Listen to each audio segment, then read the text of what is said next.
김건희 발언이 어제 MBC나 한국일보 통해서 보도가 되고 있기 때문에 저는 깜짝 놀랐어요. 그러니까 V0가 정말 누구였냐 생각을 다시 한번 하게 되고 이재명 대표 쏘고 나도 뭐 자결할 거다. 마음 같아서는 그러고 싶다. 이 얘기를 윤석열 체포된 다음에 경호처 찾아와가지고 총기 그거 왜 안 썼어? 이런 취지의 얘기를 하면서 질책했다는 거 아닙니까? 참 그러니까. 이거 좀 충격적이에요. 얘는. 총이라도 한번 쏴본 뭐 군대도 안 간 남편의 하여튼 부창부수예요. 부창부수. 그런 얘기까지 나온다. 발상 자체가 그러니까 발상 자체가 진짜 정상적이지 않아요. 보면. 그러니까요. 영부인, 그러니까 대통령 배우자가 경호처 찾아가가지고 그러니까. 총알 쏘고 뭐 했어? 다그친 거 아닙니까 사실상? 네. 그러니까 경호처 직원이 놀라가지고 그 상부에 보고하고 이랬다는 건데 그걸 다 듣고 경찰도 그걸 수사를 해가지고 김성훈 영장에 이번에 넣어서 신청을 해서 그게 청구가 됐다. 이거 법원에서 그냥 구속 안 할 수는 없을 것 같기도 하고. 그러니까 지금 사실은 증거 인멸도 있지만 경호처에 있어서 김성훈 차장의 부당한 명령에 복종하지 않은 직원들이 해임됐다는 거잖아요. 그러니까 이런저런 그 사유로 구속의 필요성 내지는 그 신속한 구속이 필요한 상황인 건 틀림없어 보이는데 문제는 경찰에서 이번에 영장 신청하는 것도 11일인가 걸렸어요. 6일에 영장 심의 결정 다음에 11일 걸렸습니다. 그것도 이상해요. 아니 그게 경찰이 3번을 계속 영장 신청을 했는데 검찰에서 납득할 수 없는 이유로 계속 기각을 했단 말이에요.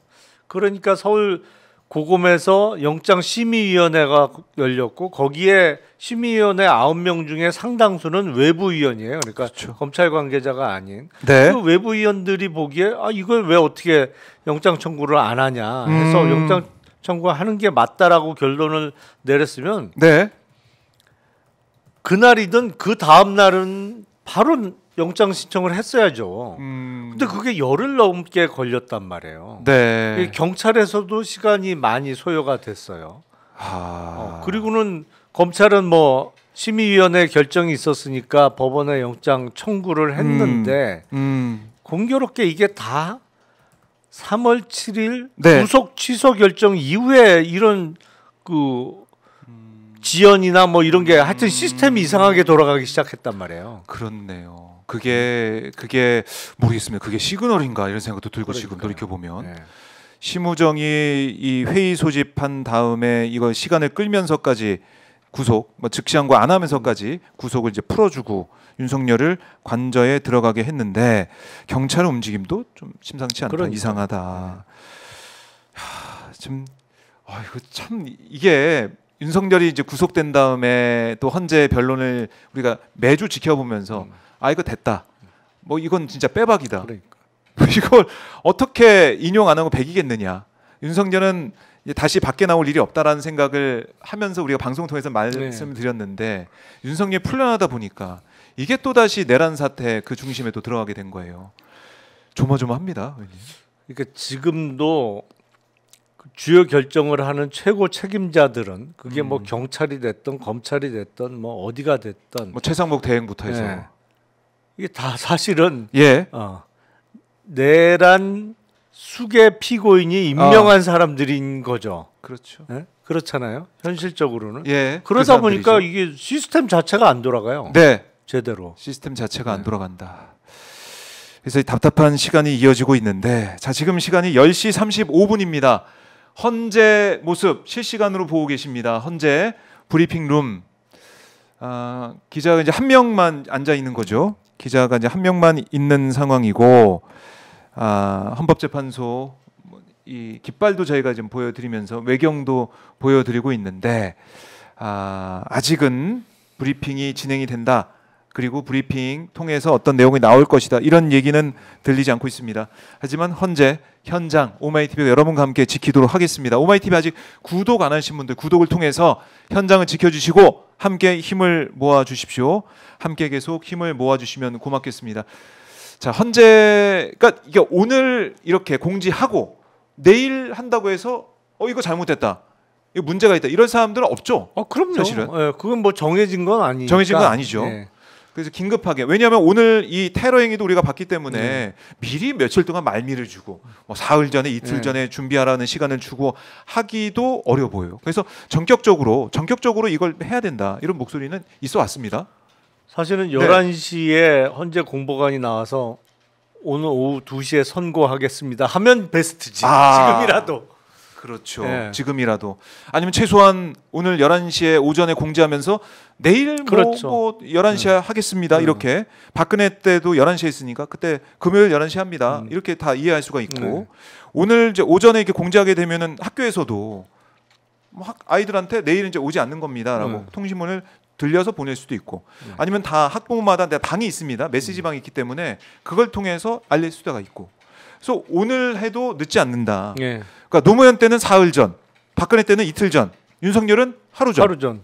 딱 맞네요. 그러니까 제가 볼 때는 이게 누가 보더라도 오늘 오전에 브리핑하고 늦어도 오늘 오후에라도 브리핑하면은 늦지 않습니다. 할 수 있습니다. 그래서 오늘 이게 테러 행위 저희가 이제 아까 뭐 바나나 얘기도 백현현한테 들어봤지만 바나나도 정말 떨어져 있습니다. 떨어져 있고 이거 좀 보고 있는데 이런 테러 행위까지 자행되고 있는 이런 상황, 헌재가 이런 혼란을 방치하는 수준이기 때문에 국민들이 용납하지 않을 거거든요. 이제 화살이 헌재를 향하고 있습니다, 의원님. 그럴 수밖에 없죠. 네. 결정권을 가진 기관은 헌재인데 이해할 수 없을 만큼 너무 지연되고 있으니까 이제는 헌재가 모든 국가기관은 저는 그렇게 생각해요. 국민의 신뢰가 없으면 존재하기가 어려워요. 그게 어떤 기관이든. 그러니까 예를 들어서 미국 같으면 헌법재판소라는 게 없죠. 미국은 연방 대법원에서 우리나라의 대법원의 기능과 더불어 우리나라의 헌재 기능까지 다 합니다. 거기서 물론 미국은 탄핵은 의회에서 하죠. 그러니까 상원 의원들이 표결로 결정하지만 예를 들어서 우리 헌법재판소가 갖고 있는 위헌법률 심판권 이런 거는 미국은 연방 대법원에서 갖고 있거든요.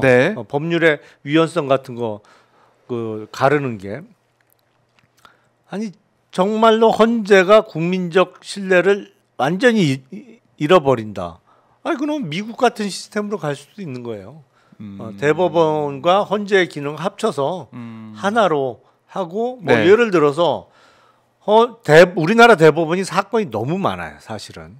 그래서 사건 부담을 미국 수준으로 줄여주면서 정말 중요한 결정, 법률적으로 큰 의미 있는 결정만 하도록 하면서 지금 대법원에서 다루고 있는 대부분의 일반 사건의 최종심의 기능은 이른바 상고법원 같은 걸 만들어서 거기서 다루고 중요한 결정만 대법원의 판사들이 대법관들이 하게 하면서 헌재로 합칠 수도 있는 거예요. 그러니까 잘해야 되는 거예요.